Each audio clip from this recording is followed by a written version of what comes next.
जाने ज़माने को क्या हो गया है, मसीहा मरज़ का सबब बन गया है।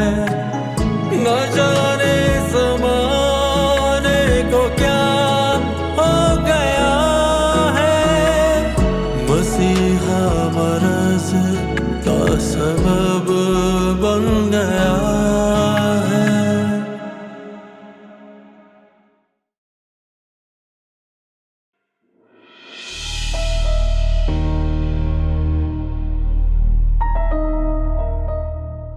अरे, और ये सूरज कहाँ से निकला है?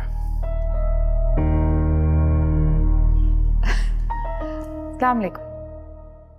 वालेकुम अस्सलाम। तबीयत कैसी है अब आपकी? बेहतर है। दवाई तो टाइम पे लेते हैं ना? हाँ, दवाई तो मैं वक्त पे खा रहा हूँ। असल में कशवाला बड़ा ख्याल रखती है मेरा। इनका ख्याल रखने के अलावा मेरे पास और कोई काम ही नहीं है। मैं तो बस ये चाहती हूँ कि चीज़ें बहुत अच्छी हो जाएं, इनकी तबीयत ठीक हो जाए और कुछ नहीं। मुझसे जो होता है ना, बस मैं वो कर लेती हूँ। जो कशवाला ने किया वो ठीक है, लेकिन जो मासी में मेरे साथ जो हुआ वो अच्छा नहीं हुआ। कशवाला, मेरा सफेद शलवार कमीज निकाल दो। आप साइड पर सफेद शलवार कमीज पहनकर जाएंगे?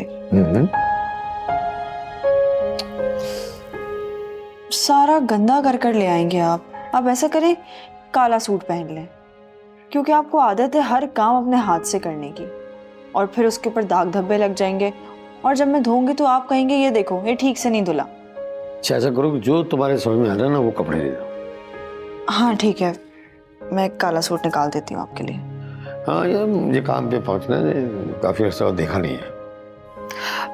प्रोफेसर साहब, पुराना माने तो एक बात बोलूं, आपकी तबीयत ठीक नहीं है, आपको ऐसे में काम नहीं करना चाहिए। इनकी आदत है, टिक कर नहीं बैठते एक जगह, और जो सोच लेते हैं ना वो करके रहते हैं। बिल्कुल ठीक कह रही हैं आप। मैं भी इन्हें समझाती हूँ और बताती हूँ कि अपना ख्याल रखें, अपनी तबीयत का ख्याल रखें, लेकिन नहीं, मेरी एक नहीं सुनते। बस इन्होंने अपने दिमाग में ठान ली है कि इन्हें कोई नहीं रोक सकता। आप दोनों जो बातें कर रही हैं ना, मुझे साजिश की बू आ रही है। बहन, आप तो समझदार हैं, आप इनको समझाए ना। अरे नहीं, पारा तो मुझसे ज्यादा समझदार है, मैं तो खुद इनसे कुछ सीख के जाऊंगी। अच्छा, तो क्या कोई सियासी पार्टी ज्वाइन कर रही हैं आप? नहीं। ये तो बहुत बड़ी सियासतदान है, आपको अंदाजा नहीं है शायद। हाँ हाँ, आप तो ऐसे ही कहेंगे मुझे, क्योंकि मैं तो आप मुझसे बात ना करें, मैं आपसे बात करना नहीं चाहता। अमजद, ये हमारी मेहमान है, ये थोड़े दिनों में चली जाएंगी, तो हमें इस बात का ख्याल रखना चाहिए कि कोई बदमज़गी ना हो जाए। चलो ठीक है, आए मेरे कपड़े निकालें। मैं आती हूँ। काफी दोस्ती है आप दोनों की, छेड़छाड़ तो चलती रहती है मियां बीवी।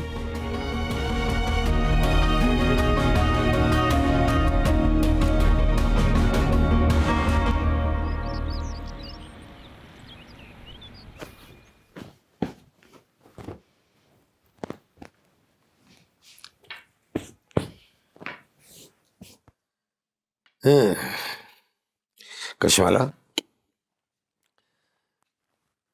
फरा के झांसे में बताना। आपको क्या लगता है मैं फरा के झांसे में आ जाऊंगी? ये सब क्या है, उससे बातें करना? चाल है। चाल? कैसी चाल? मैं भी ना इन लोगों के साथ रह के चालें चलना सीख गई हूँ, मीठी छुरी बन गई हूँ। मेरी तो कुछ समझ में नहीं आ रहा, तुम क्या कह रही हो? आपको समझ भी नहीं आएगा। ये जो मेरी नई दोस्त है ना, शहजादी, वो ना बहुत समझदार खातून है। उन्होंने मुझे सब कुछ समझा दिया कि फरा के साथ कैसे निपटना है। कशवाला, फरा बहुत शातिर औरत है, अब देखिएगा मैं क्या करती हूँ। तुम्हारे साथ क्या कर जाएगी तुम सोच भी नहीं सकती। अमजद, फरा एक ज़ईफ औरत है और वो मेरा कुछ भी नहीं बिगाड़ सकती। और वैसे भी मैंने अपनी लाइफ में जो कुछ भी झेल लिया है, जो कुछ भी बर्दाश्त कर लिया है ना, उसके आगे फरा की चालें मेरे लिए बेमानी सी हैं। अच्छा वो मैंने तुम्हें कहा था कपड़े निकाल दो मेरे, निकाल दिए? हाँ, मैंने आपके कपड़े निकाल दिए हैं, प्रेस भी कर दिए हैं, बस अभी लाके देती हूँ जब तक मैं मेहमानों को देख लूँ एक बार। ठीक है।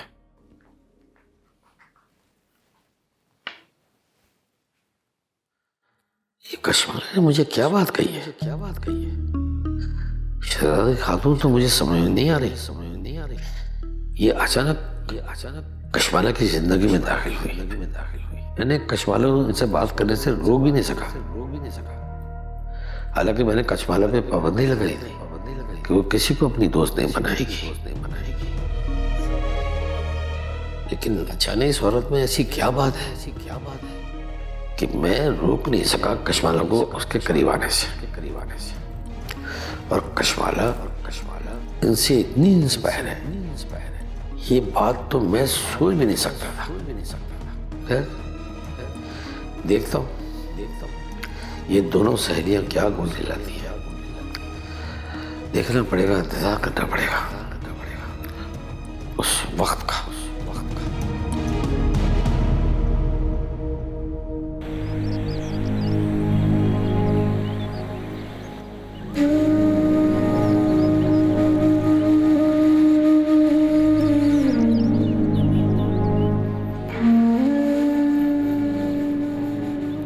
ये दिल तुम बिन कहीं लगता नहीं, हम क्या करें।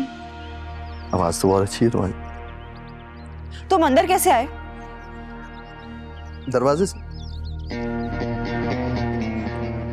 नादिर, मैंने तुम्हें 1000 दफा मना किया है कि मेरे घर में इस तरह दन दनाते हुए मत आ जाया करो। आखिर तुम्हारी प्रॉब्लम क्या है? कश्माला तुम्हारी क्या प्रॉब्लम है? हर वक्त एक ही बात। और भी बहुत सी बातें हैं जो मुझसे की जा सकती हैं। तब जो बातें हमने आज तक डिस्कस नहीं की हैं उन पे बात कर लेते हैं।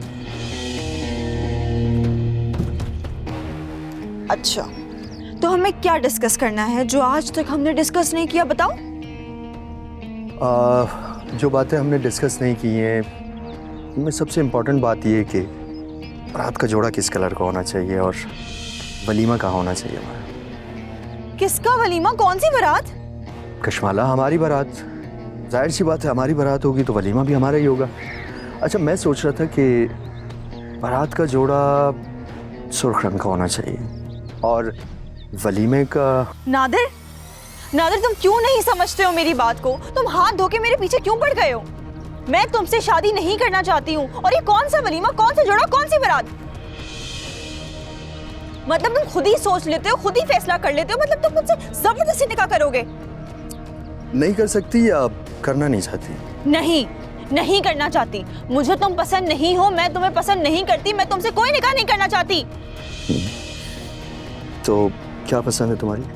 जो भी है, लेकिन तुम मुझे हरगिज पसंद नहीं हो। मैं तुम जैसे आदमी से हरगिज शादी नहीं करूंगी, समझे तुम?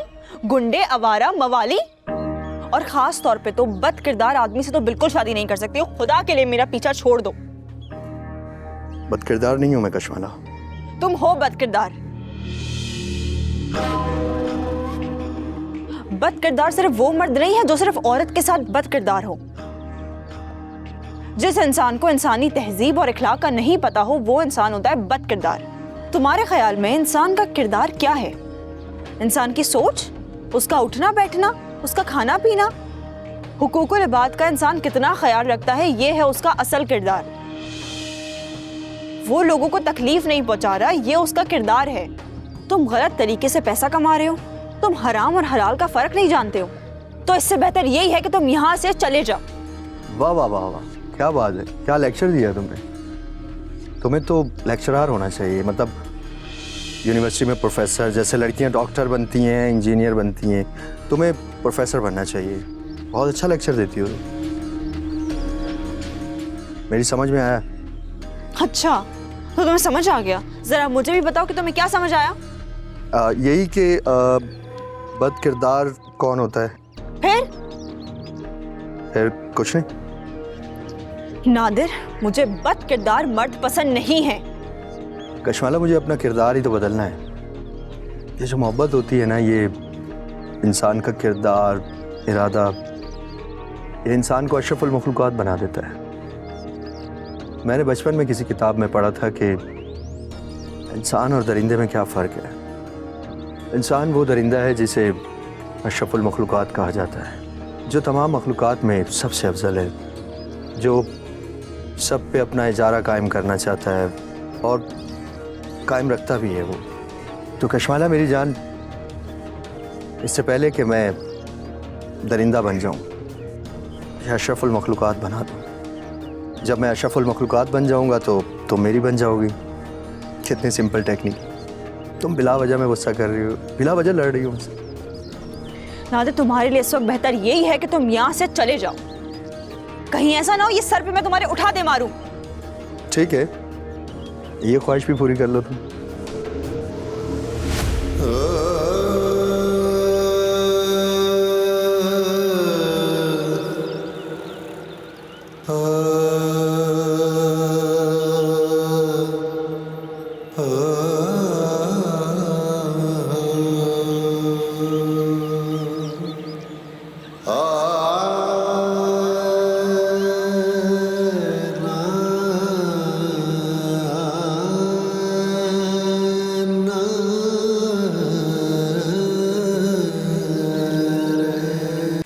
और अगर तुम मेरे कजिन ना होते ना तो मैं तुमसे कभी शादी नहीं करती।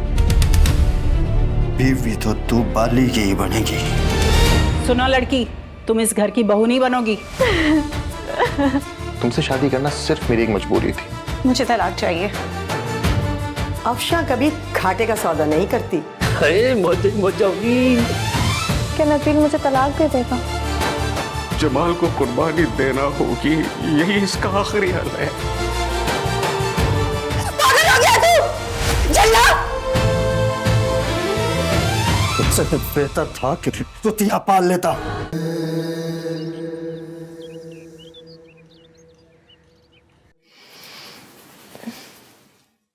अम्मा को इस तरह एक अरसे बाद मेरे सर में तेल लगा रहा है।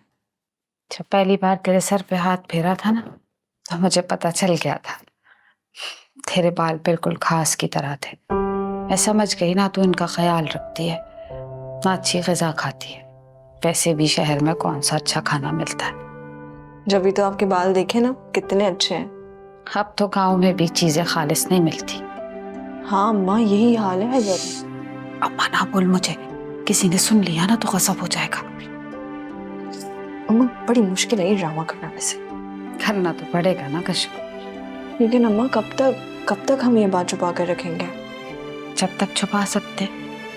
जब तुझे कहा कि ये मेहमान है और एक दिन में चली जाएगी, तो तुझे मेरी बात कैसे समझ आई? बेटी हूँ ना आपकी। अगर मैं आपकी बात को नहीं समझूंगी तो और किसकी बात को समझूंगी? इसीलिए तो कहते समझदार के लिए इशारा ही काफी होता है। हाँ अम्मा, मुझे समझ आ गया था। थोड़े दिन में ना इस औरत को यहाँ से निकाल देंगे, फिर वो चली जाएंगी। कह तो तू ठीक रही है, पर हमें सोचना पड़ेगा कि इस औरत को यहाँ से निकालना कैसे। यही तो समझ नहीं आ रहा है अम्मा कि उसको यहाँ से निकालेंगे कैसे। देख, पहले तो ये पता कर कि ये औरत यहाँ क्यों आई, क्या करने आई है और किसने इसको सारी बातें बता के भेजा है। अम्मा मुझे मालूम है ये रईसा बाजी के साथ ना हमेशा से राब्ते में थी। मुझे अभी तक ये नहीं पता कि फराह असल में है कौन। फिर तुझे कैसे पता चला कि ये कौन है? अम्मा जब ये घर आई ना और अमजद ने इनसे बात की, तब मुझे समझ आया कि रईसा बाजी की सहेली नहीं बल्कि अमजद की पहली बीवी है। और जब पहले ना मैं रईसा बाजी को उनसे बात करते हुए सुनती थी ना, तो मुझे इस बारे में कुछ पता नहीं था। वो अक्सर ना फराह का नाम लेकर बात करती थी कि फराह से बात कर रही हूँ, इससे बात कर रही हूँ, फराह से बात कर रही हूँ। तो इसका मतलब है कश्यप, जब तूने रईसा और वसीम को घर से निकलवाया तो तूने सारी पोल पट्टी खोल दी, सब कुछ खुल के सामने आ गया। उस औरत ने जायदाद का पट्टा डाल दिया। हाँ हाँ अम्मा, बिल्कुल ऐसा ही है। ज़मीन और जायदाद के पीछे ना तो पूरी दुनिया ही बर्बाद है। इन लोगों को समझ ही नहीं आता है कि कब्र में ये सब लेके थोड़ी जाएंगे। ये जायदाद, दौलत, शौहरत, ये सब यहीं रह जानी है। क्या जाएगा आपका इखलाक? देख कशु, मेरी बात का बुरा ना मानना। सच तो यह है कि हमजद ने इतनी जायदाद बनाई और उसका कोई बंटवारा भी नहीं किया। खुदा ना खास्ता मेरे मुंह में खाक। कल को इसको कुछ हो जाता है तो तेरा क्या होगा? तू तो दर बदर की हो जाएगी ना। अम्मा परेशान मत हो, मेरे साथ कुछ भी नहीं होगा। क्यों? ये तेरा कुछ क्यों नहीं बिगाड़ सकते? नहीं अम्मा, क्योंकि अमजद ने ना पहले ही अपनी जायदाद यतीम खाने के नाम कर दी है, उन्हीं को दे दी है। उनके मरने के बाद उनकी सारी जायदाद, उनकी दुकान, उनका घर, उनकी जितनी भी दौलत है वो यतीम बच्चों में जाएगी। मेरा कोई क्या ही बिगाड़ेगा। ये तो बहुत अच्छी बात है, पर वो अपनी वसीयत के बारे में सबको बताता क्यों नहीं? अम्मा मैंने भी अमजद से यही बात करी थी कि वो अपनी वसीयत के बारे में इन सबको बता दें, लेकिन वो भी इन सब के असली चेहरे देखना चाहते हैं और इनको जलते हुए देखना चाहते हैं। अम्मा वो कहते हैं कि इनको अपनी चालें चलने दो और जलने दो अपनी आग में। और अम्मा सबके चेहरे ना सामने खुल कर आ रहे हैं, किसके दिल में कितना बुग़्ज़ है सब दिखाई दे रहा है। इनको ना अपनी चालें चलने दो और अब हम वो करेंगे जो हमें करना है। बहुत होशियार हो गई है तू, बहुत अच्छा फैसला किया है।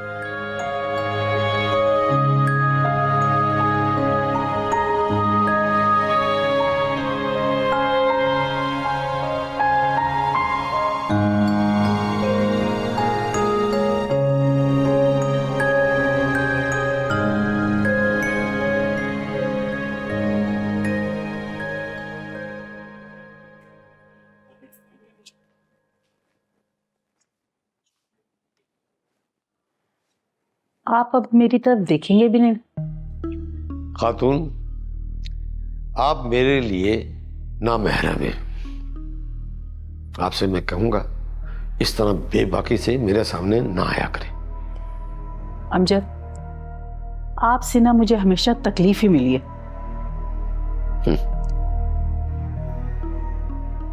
जो इंसान कीकर होता है वो फूल काटता है, और आपने कीकर बोया तो आप कीकर ही काटेंगे। तुमने हमेशा मुझ पे ज्यादती की है। तुमने मुझे वो सुकून ही नहीं दिया जो एक बीवी का हक होता है। देखो खातून, मैं इस बहस में पढ़ना नहीं चाहता। मैंने 20 साल पहले आपको तलाक दे दी थी। आप क्या करती हैं, क्या नहीं करती? मैं इस बहस में नहीं पढ़ना चाहता। मेरे इन बातों से कोई ताल्लुक नहीं है। ठीक कह रहे हो। तुम्हारा तो उस वक्त भी मुझसे कोई ताल्लुक नहीं था जब मैं तुम्हारे साथ थी। उस वक्त भी मेरे बारे में कब सोचा था? कब मेरा ख्याल किया था तुमने? उस वक्त भी तुम्हें अपनी पढ़ाई, अपने लेक्चर, अपने कॉलेज और अपने हर काम की फिक्र थी सवाए मेरे। उस वक्त भी मैं आप लोगों के लिए मेहनत कर रहा था, लेकिन आपने मुझे बहुत रुलाया। जिस वक्त मेरी बेटी का इंतकाल हुआ था,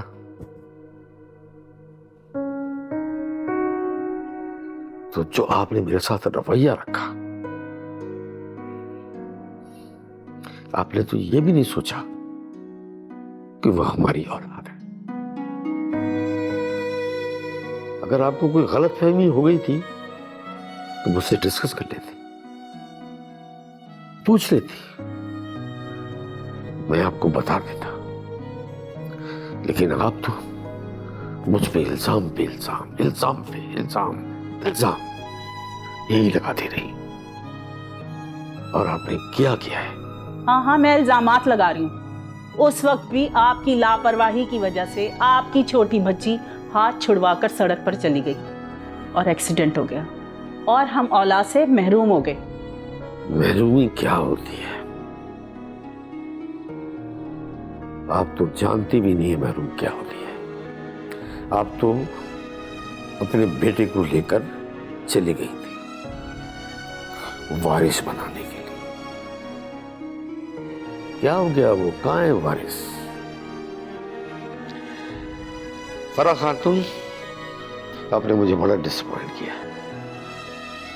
आपका यहाँ होना, मेरे सामने आना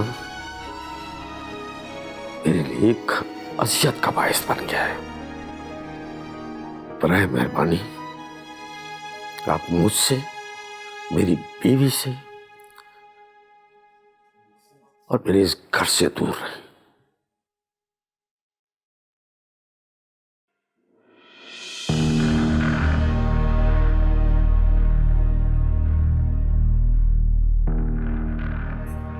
इतनी जुबान हो गई इनकी। ये आदमी शुरू से ही ऐसा बददिमाग था और ऐसा ही रहेगा।